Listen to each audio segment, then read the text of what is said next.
How's it going, everybody? I'm Josh, KI6NAZ, here at the Embassy Suites in Huntsville, Alabama, with Ray Novak. I like how you just jumped right at the camera there, Josh. Ray Novak, N9JA with ICOM America. So we're having some fun. It's after dinner here, just before the Hamfest kicks off. ICOM just released some pretty interesting things. Yes, right? sir. What just happened, Ray? Same weekend as Huntsville is the Tokyo Ham Fair. Mm-hmm. They're a few hours ahead of us, so it is, let's see, 10 hours ahead. almost 11:30 a.m. Yes. Saturday morning at the Tokyo Ham Fair. And right after the opening ceremony is at 10 a.m. their time. I mean, it's very formal, suits, ties, ribbon cutting, ceremonial opening is incredible For their to watch. Hamfest. Yes. Yeah, okay, understood. Here, they just flood right in the doors. Sometimes they don't even wait for the doors to get opened all the way. They're pushing to get in, yeah. Yes. So they launched two new products, one being what we've been calling since Dayton, the SHF project. Right. They tweeted super and then high and then frequency. You'll be very surprised or whatever. They had the capitals for the... Yeah, you know our marketing better than I do. Yeah, we've been talking about it for a while. Once you start hearing like S and then V and then U, right, you get the idea. It's like, yes. So that's where we thought it ended, but oh no, there's more bands to be talked about here. So they released the model number, the 905. Our buddy from the land down under did a nice video yesterday. Good job, Hayden. Yeah, he did. And speculating and everything that he was saying, I'm like, bravo, you're right on. You're not making up stuff or your own wish list of what you wish it would do. Yep. So he kept it pretty factual and said, we don't know. Well, the video launched 8 p.m. Central Time. And it was kind of interesting, so. The new product introduction video from ICOM Japan, right? Yes, sir. Yeah. Rolling now. All right. So here it comes up. 2400 megahertz, 5600 megahertz, 1200 megahertz, 430 megahertz, and 144 megahertz. So that's, and 10 gigahertz. Big band coverage. Yes.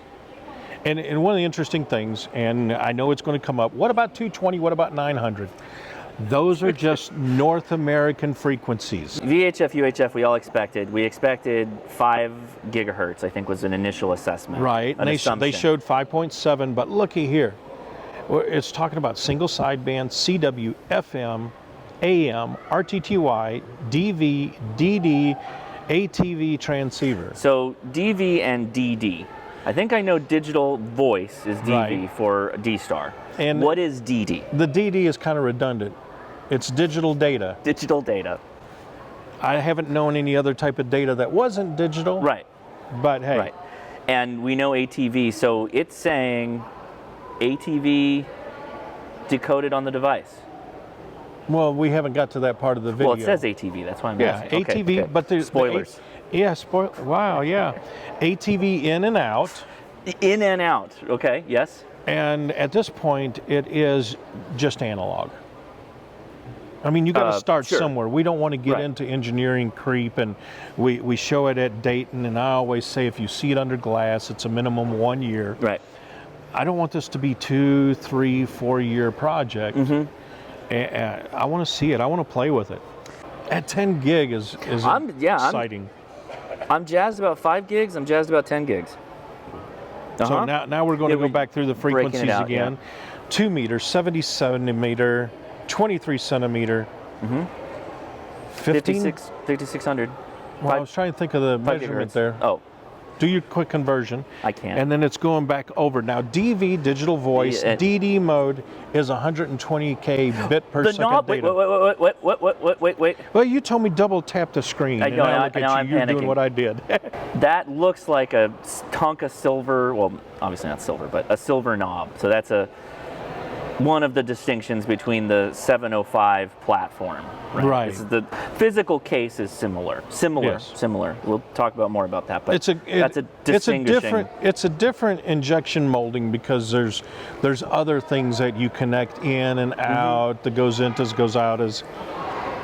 But again, the output power is 10 watts on 2 meter, 70 centimeter, and 23 centimeter. Yes. That's Pretty respectable. Good. Yeah, for sure. 2 watts on 2400 and 5600 and half a watt on 10 gigahertz. Now, when we were first watching it and you were out enjoying dinner, some of the other hams were looking at it and go, wow, half a watt on 10 gig is a lot of power when you look at attaching it to a dish. Right. When you're throwing gain behind it, in some instances you may not want more than that. True. So, especially if you're standing in front of it. That's correct. Also, I'm looking at the back right now. I'm not seeing a battery. No, sir. You're not. You're I'm seeing heat sinks. Yep. Okay. All right. Now, okay. I want to stop this right here. Controller and RF module. Right. Which we talked about. Will's off camera, by the way. The disembodied Will. You can put your hand in front of the screen, the lens. It's okay.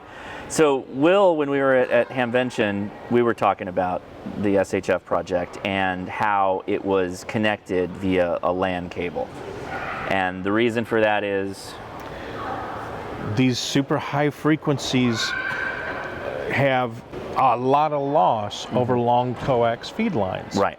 So if you're using it as a base station, you might have a 200-foot tower. Right. Just think about the cost of the hard line for a half a watt on 10 gig. It gets expensive. Yeah. So you move the RF into this weather-resistant box that lives outside, is smack dab connected to the antenna, so you get no losses or very little losses over distance. Right. And the LAN cable that goes up to it's going to be a weather-resistant LAN cable, but it's also going to be for power over Ethernet. Right. Now, you talked about the heat sink on the back of it. That's for the power supply to feed the PoE. Okay. So everything's going to be in this nice little 705-ish size control head. The control head. So does that mean we're feeding, well, this is probably a question for the future, we just feed it 13.8 volts?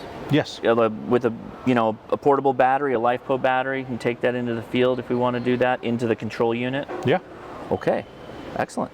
Now, I haven't seen any current specs on it, so not really sure about all of that at this point. Right. But we're trying to be accurate as we can, but we're live reacting pretty much to what we are just hearing. So now it's talking about the reduced power loss because of doing the LAN cable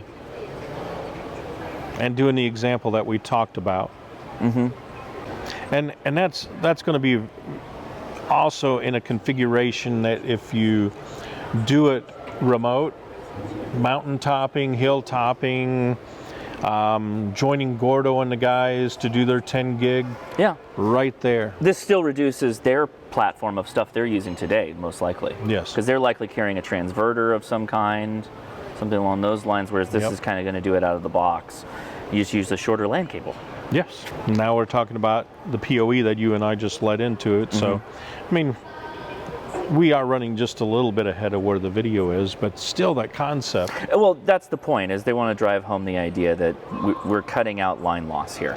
And we have to consider that when we get to higher frequencies. Yes. That's a major part of the station. But this is a nice introduction to a lot of those technologies. Just think HF that way. Oh, interesting. Yeah, sure. I mean, sure, I can see that. This probably will lead down that path. Interesting. You could see situation. Well, for things like Arden, we're already doing that. Like I have a 5 gig PoE device up on the roof, right? And we do that because it's super waste of power to be able to go over feed line. Yeah, the frequency stability, there's always that kind of questions. So OXCO was mentioned. So that's your stable time source. It's doing the comparison to an OCXO because it'll talk about the loss over time. Okay, so are we saying that there is an accurate time source inside of some kind?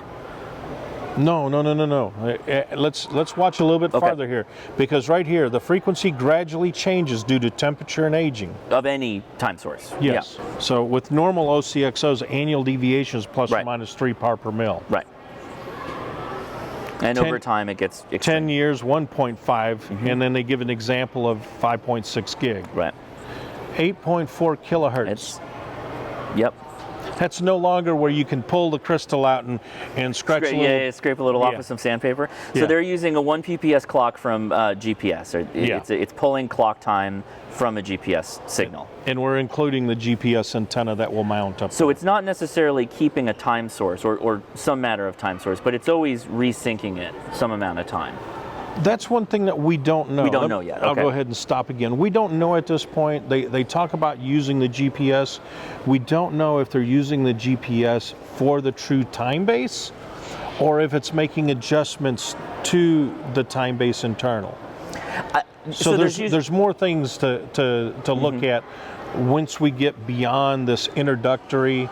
Even the brochure that I've taken a look at says preliminary information. Right. So they're ready to introduce this as a for production type product. Right. But it's entirely possible, and now I'm speculating. So Ray, he doesn't have to say it. I'll say it. In the industry standard, you hit a certain drift against your time source, which would be GPS, right. And then you would resync time. And usually that could be changed in the controller to whatever level of granularity you want. For hams, we probably have a good enough point, and then we get on with it. Well, and here I am speculating. The geek in me is coming out. Yep. So with the GPS antenna on the RF module, that is not coming down to the controller. I'll bet they're doing all of that right there in the body itself. Oh, that's a good. That way. That I'm curious about too. I can't wait to see the schematics for this thing and get beyond the speculation and the preliminary information. I would hope that it would pass that down the chain, because then you get into the real situation of where the control unit could be providing that to your field computer. Good point. Because if you're out in the middle of nowhere doing field work, having a nice stable GPS time source, like we can do with the 705 today, right. Is nice to have. Well, I would bet a lot of that technology they're doing the same. I would hope so, yeah. And stabilizing your field computer as well. Right, yeah. So there are a lot of things still unknown. But it's going to be, I'm going to have a blast learning about it. Yeah. So now they're comparing the operation, meaning the user interface between the 705 and the 905, and everybody's like, oh my God, it's all in Japanese. What is it going to say? It's going to say the same thing. As the 705. I mean, if you think about it, the 705 already has 2 of these bands. Right. So you're operating in pretty much a similar space. The controls are very much the same on screen, and the physical buttons look the same. And there's no need to really reinvent the user interface just to have a new radio either. No. So they're going to have terminal mode and access point mode for D-Star. So that will be interesting. Yep. Get the save photos like you can do on the 705. Right. Here we go. ATV, analog. So look there. We are looking at decoding ATV live on the screen, so it's native. Yes. So the question is what can we hook up to this radio, which well, there's a we'll video see. out, so it's probably going to be a composite video out, but we're running short on composite video monitors. Right, but what about in? So if we have a camera, what can we feed it with? Composite video in. Composite video.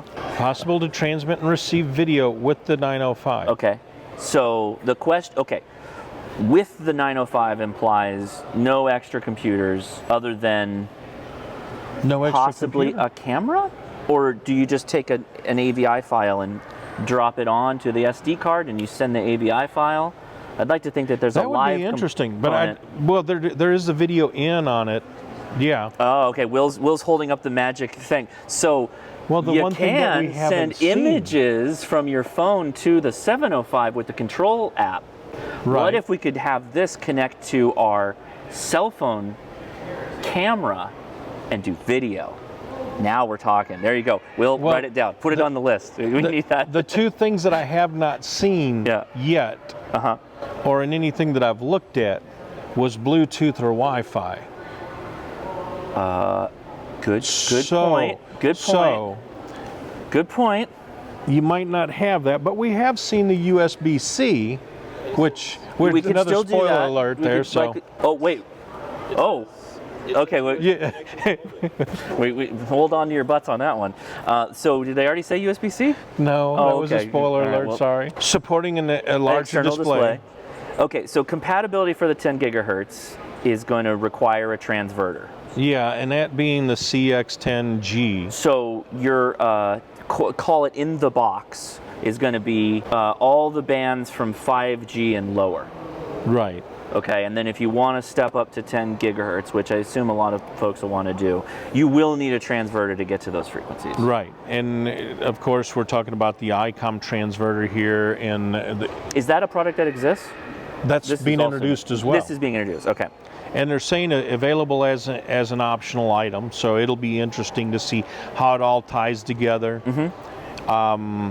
There's a bypass mode, so when you have the 10 gig on the antenna, it will transmit the other bands, bypassing it. Now, this is interesting. Yeah, I don't understand this. This is an optional omnidirectional antenna for 10 gig. For 10 gigs.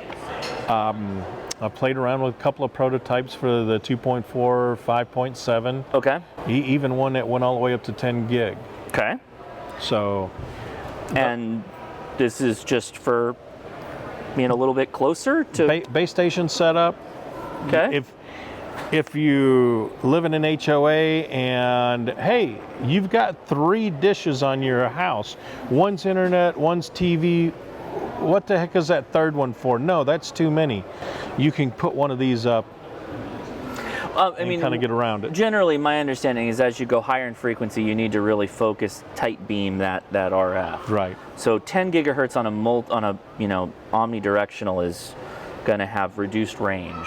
Oh, of course. I mean, you're looking at a compromise there. Sure. So this is just local hams kind of potentially talking to each other. Yeah. Okay. And there again, much simpler than it has been to date. Right. This is making it so that anybody can get started. But that's a beautiful setup on that image there. It was just a vertical mast with everything all bolted on there. It's designed to be set up like that.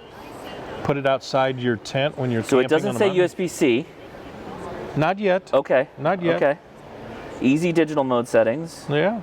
AH24 for 2400 megahertz, AH56 for 5600 megahertz, AH100 for 10 gig. So the implication here is that there will be omnidirectional antennas, monoband omnidirectional antennas for most of the major high frequency stuff.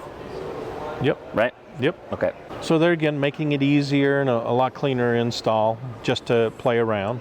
So we're going to look at it. Okay, here we go. There it is. There it is. USB-C. SD slot, not a micro. A proper full-size SD card, Type-C connector. LAN cable port, and then port for connecting the LAN cable to the RF module. So one of those is going to be the power over Ethernet to go to the RF. As well as to your computer over your network. If you want to go physical LAN. Yes. We don't have evidence of wireless LAN yet. Holy smokes, there's a lot going on this side. Key jack for CW, external speaker, speaker microphone, connector for microphone, connector for DC power, so there's your 13.8. What's the connector for speaker microphone and connector for microphone? Because the 705 has a speaker connection and a microphone connection. With something like this, they're looking more as a base station. So you might want to have for mobile a speaker mic, and then for your desktop, an adapter that will take like your SM50 to plug into it for more fidelity. Okay. So hypothetically, we'll see what it comes up with. There again, it's still speculation. So you've got an AV input, AV output. Right. So you could potentially have an AV cam input. Yes. Something that would be the appropriate format for doing amateur television. And then a connector for send. So you could use a transverter. Or a Keenan amplifier if you need more juice. So how... The wheels on the bus go right, because wouldn't you want the send then to be on the RF unit? Because you're not, their feed line is way at the end of the chain potentially. Maybe not if you've got, a portable setup, a Gordo setup as you'd call it potentially. Yeah. Right? So maybe that's just, maybe if you've got this set up 100 feet from your that one's going to make me RTFM when it comes out. Yeah. The RF unit looks very clean, looks very sturdy. SMA for everything. For 5.6. 5.6 and 2400. 2.4. And an N type for 2 meters, 70 centimeters, and 23 23 centimeters. and then you have an SMA for the GPS connection. Yep. Which is again where you can pull time. Okay, so this is the bottom. Yes. Okay, so you got a 10 megahertz ref out. You got a, yep, IPX5 waterproof. I mean, if you got to worry about is it submersible, if that's the top of your house and it needs to be submersible, you got other problems. Yes. I could see you being concerned about being mobile, Sure. but I don't think I want to be in a torrential downpour trying to work 10 gig. No, yeah, no. And I don't know that that would be the band of choice either with the rain. Yeah. That would probably not help. Spin it around on the top, let it be your radar. Right. Well, there you go. First kind of information we're getting on the 907. Did I just 905. 905, geez. 905. I'm excited. I think this is, again, it's going to be an easy way for people to get on higher frequency, which I think has been for a while kind of an underserved band space for a lot of hams. Well, not only underserved, but also those that want to experiment with it. There wasn't an easy segue. So this could be the super high frequency gateway drug to get you to really get gung-ho and see you drive down the road like Andrea with her. Yeah, like the Rover. The Rover mobile. Well, I mean, this is, again, also, these are band spaces that are highly sought after. And if we don't actively go out and use the band spaces, we will lose them, as we already have, as happened 2 years ago, right? So this is a way for you to get more engaged and literally use the frequencies that we've proven. History tells us if you don't use it, we'll lose it. So yeah, I'm excited. And even though we were using it, they still took some of it too. That's right. That's right. So we can get squished. Right? We can get squished, we can get moved around, and we can straight up lose stuff. So use the frequencies, I guess, is the point. Yes, sir. So thanks again, Ray, for talking to us about the new radio. I'm pretty excited. Thank you, Josh, for having me on there. And Will, say goodbye to everybody. Bye, everybody. All right, so cut that.